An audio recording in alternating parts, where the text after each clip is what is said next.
Sekarang gini Bung, kalau QR-nya tinggi,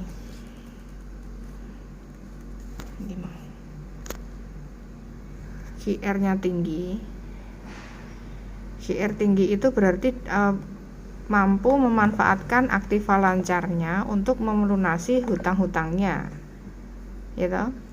Akhirnya pertumbuhan labanya menurun karena semua asetnya digunakan untuk membayar hutang, gitu. Jadi QR tinggi aset lancarnya itu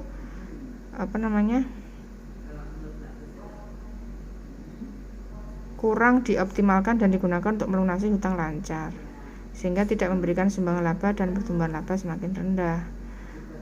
Kalau QR-nya tinggi ya.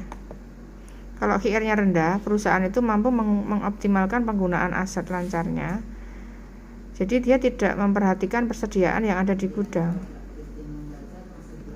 Nah, menurut pandangan saya ini, persediaan yang ada di gudang itu akan tetap menjadi persediaan, entah itu bahan baku, entah itu barang-barang yang ada di gudang yang dipakai untuk biaya untuk proses produksi, itu tetap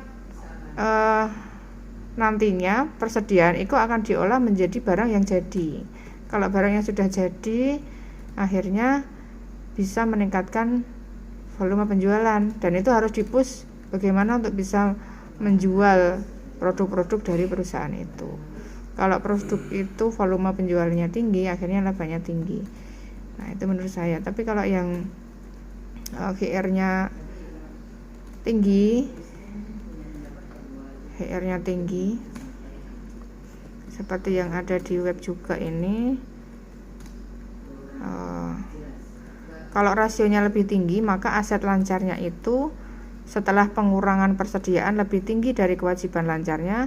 Jadi aset lancarnya ini digunakan untuk melunasi hutang atau kewajiban lancarnya, sehingga entitas ini dikatakan sehat apabila dia bisa mampu melunasi kewajibannya. Tapi kalau rasionya lebih rendah, dia tidak dapat melunasi kewajiban lancarnya,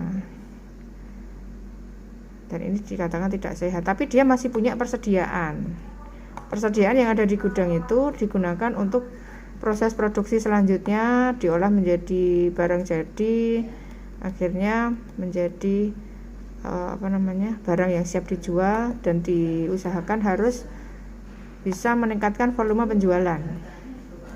Kalau volume penjualannya tinggi, nanti pertumbuhan labanya juga tinggi. Itu menurut saya. Nanti coba kamu cari jurnal internasional dan juga jurnal-jurnal Sinta. Untuk memperkuat ini kan hanya pandangan saya tentang persediaan tadi. Tapi kalau misalnya kamu masih punya tambahan jurnal yang lain, itu akan lebih baik. Soalnya kalau QR tinggi itu masih bisa diterima, tapi kalau QR-nya rendah itu teorinya belum kuat. Gitu ya, Bung. Ya.